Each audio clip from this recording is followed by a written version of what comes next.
शहजाद, अब तक जितने भी कानूनदानों से बात हुई है उन सब ने ही इस राय का इजहार किया कि स्पीकर का इकदाम गैर कानूनी था। हत्ता कि एतजाज एहसन साहब जो कि इस हुकूमत के बहुत बड़े शायद नाकिद ना हो, उन्होंने भी स्पीकर की रूलिंग को गैर कानूनी ही करार दिया।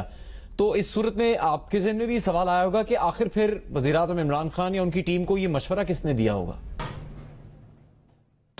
जी बिल्कुल जुनैद, कल पूरा दिन खबरें चलती रही और काफ़ी सारी खबरें ऐसी थी जिसपे बाद में ये भी बात सामने आई कि कुछ बातें स्पीकर नहीं मानी, कुछ बातें अटॉर्नी जनरल खालिद जावेद साहब उससे इत्तेफाक नहीं कर रहे थे।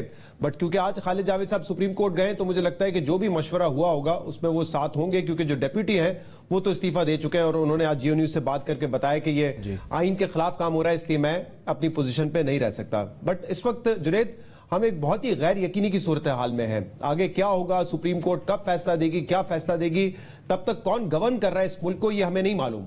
आज फवाद चौधरी साहब ने ये तो ट्वीट कर दिया कि आर्टिकल 224 के तहत वजीर आजम इमरान खान ही है, लेकिन उनकी काबीना नहीं है, असेंबली डिसॉल्व हो चुकी है। फिर ये भी खबर चली कि लीडर ऑफ द ऑपोजिशन से मुशावरत का अमल भी जारी कर दिया है कि केयरटेकर सेटअप क्या होगा। अब जब असेंबली डिसॉल्व हो गई, वो एमएनए नहीं रहे, तो वो लीडर ऑफ द ऑपोजिशन कैसे रहेंगे?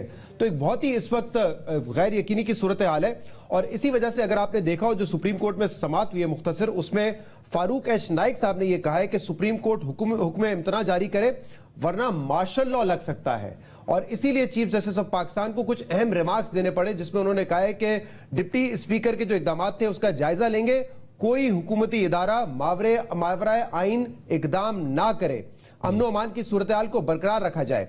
यह भी कहा गया कि तमाम सियासी जमातें और हुकूमती इदारे इस सूरत-ए-हाल से फायदा नहीं उठाएंगे। तो आप खुद समझ सकते हैं जिस तरह के वहां पे दलाइल दिए गए और जो सुप्रीम कोर्ट के चीफ जस्टिस हैं उनके जो रिमार्क्स आए, उससे किस हद तक हम इस वक्त गैर यकीनी की सूरत-ए-हाल में है।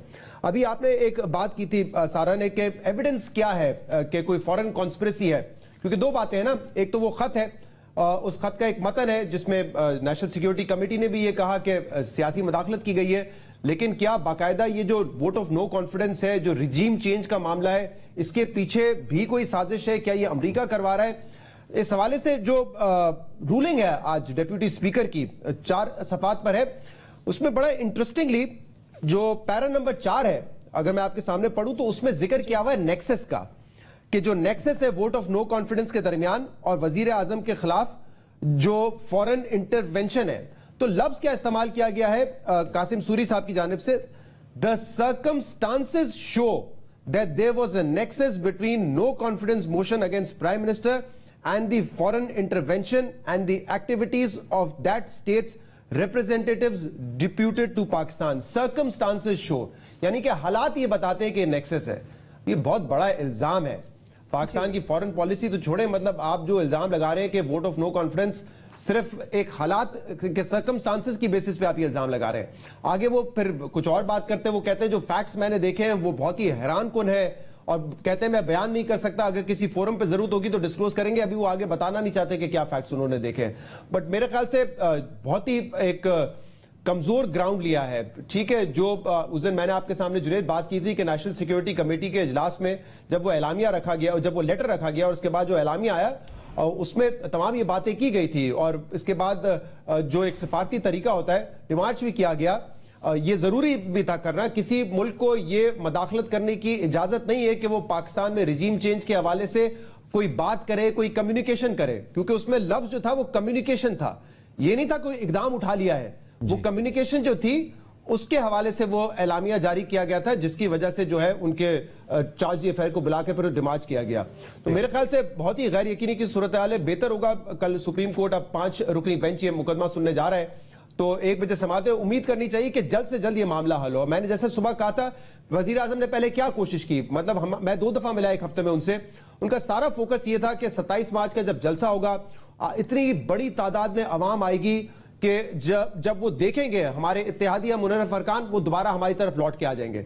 फिर उन्होंने कहा कि अब ये लेटर मंजरे आम पर आ गया है, तो आप देखेंगे कि लोगों के जमीर जागेंगे, वो दोबारा हमारी तरफ आ जाएंगे। ऐसा हुआ नहीं।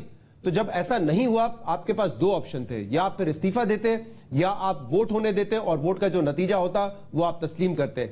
मेरे ख्याल से जिस हालात में मुल्क को डाल रहे हैं बड़ा ही खतरनाक है।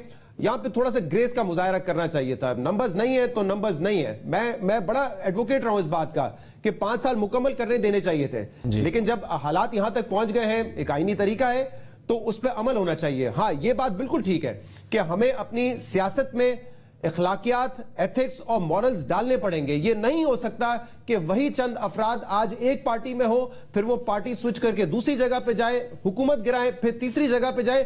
یہ سلسلہ بند ہونا چاہیے. پیپلز پارٹی کے 5 سال میں 1.5-2 سال غیر یقینی کے تھے کہ اب حکومت اب گئی، زرداری صاحب اب گئے، پھر گیلانی صاحب چلے بھی گئے. پیپلز پارٹی کے بعد نواز شریف کی حکومت آئی، 6-8 مہینے بعد پھر سوال شروع ہو گئے، حکومت گرے گی نہیں گرے گی. پورا سال ہم نے برباد کر دیا. یہ سلسلہ رکنا چاہیے. اس لیے عمران خان صاحب کا یہ جو موقف ہے کہ کہیں پیسہ استعمال ہوتا ہے، کہیں ٹکٹ استعمال ہوتی ہے، یہ اگر ہو رہا ہے یہ بند ہونا چاہیے. مطلب اگر ہم نے نہیں بند کیا، اگر ہم نے یہ سلسلہ نہیں روکا تو ہماری جمہوریت کبھی ایوالو نہیں کرے گی. یہ ہمیں روکنا پڑے گا. لیکن آج جو ہو چکا ہے، نمبر آپ کے پاس نہیں ہے، گریس کا مظاہرہ کریں اور معاملات کو آگے بڑھنے دیں. شہزاد اقبال، آپ کا شکریہ.